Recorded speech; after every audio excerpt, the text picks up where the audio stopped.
হযরত মুহাম্মদ সাল্লাল্লাহু আলাইহি সাল্লামের জীবনের শেষ মুহূর্ত। মুহাম্মদ সাল্লাল্লাহু আলাইহি সাল্লামের জীবনের শেষ মুহূর্ত চলছে।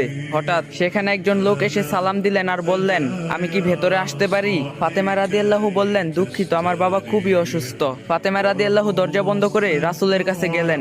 মুহাম্মদ সাল্লাল্লাহু আলাইহি সাল্লাম বললেন, কে সেই লোক? ফাতেমা রাদিয়াল্লাহু বললেন, এই প্রথম আমি তাকে দেখেছি, আমি তাকে চিনি না। নবীজি সাল্লাল্লাহু আলাইহি সাল্লাম বললেন, শোনো ফাতেমা, সে হচ্ছে আমাদের এই ছোট্ট জীবনের আবাসনকারী ফেরেশতা আজরাইল।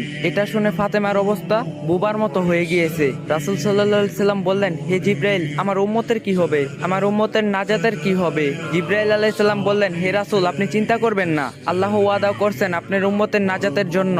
মৃত্যুর ফেরেশতারা ধীরে ধীরে রাসূলের কাছে এলেন। জান কবজ করার জন্য মালাকুল মাউত আজরাইল আরো কাছে এসে ধীরে ধীরে রাসূলের জান কবজ করতে থাকলেন। পাশে দাঁড়িয়ে থাকে জিবরাইল। রাসূল সাল্লাল্লাহু আলাইহি ওয়াসাল্লাম বললেন গোয়ানির সাথে, ও জিবরাইল, এটা কেমন বেদনাদায়ক জান কবজ করা।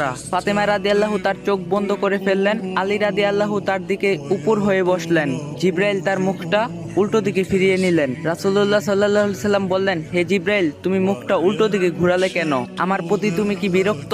জিবরাইল আলাইহিস সালাম বললেন, হে রাসূল, সাকারাতুল মউতের অবস্থায় আমি আপনাকে কিভাবে দেখে সহ্য করতে পারি? ভয়াবহ ব্যথায় রাসূল সাল্লাল্লাহু আলাইহি সাল্লামের ছোট্ট একটা গোয়ানি দিলেন।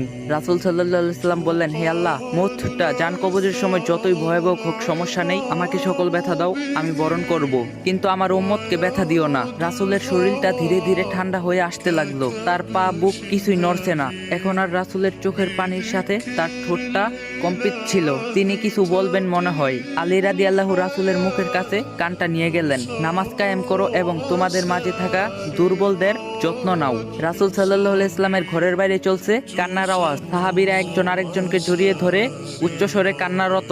আলী রাদিয়াল্লাহু আবার তার কানটা রাসূল সাল্লাল্লাহু আলাইহি সাল্লামের মুখের কাছে ধরলো। রাসূল সাল্লাল্লাহু আলাইহি সাল্লাম চোখ ভেজা অবস্থায় বলতে থাকলেন, ইয়া উম্মতি, ইয়া উম্মতি, ইয়া উম্মতি। মৃত্যুর সময় প্রাণপ্রিয় নবী মুহাম্মদ সাল্লাল্লাহু আলাইহি সাল্লাম বলেন, আমাকে সব কষ্ট দাও, কিন্তু আমার উম্মতকে ব্যথা দিও না। মৃত্যুর সময় রাসূল সাল্লাল্লাহু আলাইহি সাল্লাম বলে গেলেন, নামাজ কায়েম করো। মৃত্যুর সময়ও রাসূল সাল্লাল্লাহু আলাইহি সাল্লাম বললেন, আমি চলে গেলে আমার উম্মতের কি হবে? এখন নিজেকে প্রশ্ন করুন, আমরা এমন একজন নবীর উম্মত হয়ে নামাজ কেন আদায় করি না? শ্রেষ্ঠ নবী মুহাম্মদ সাল্লাল্লাহু আলাইহি সাল্লাম আল্লাহর কত প্রিয় বন্ধু ছিলেন। তিনি আল্লাহর বন্ধু ছিলেন। তিনি যদি মৃত্যুবরণ করার সময় এত কষ্ট পান, তাহলে আমাদের কি অবস্থা হবে? আল্লাহ আমাদের সবার মাঝে বুঝার তৌফিক দান করুক, আমিন।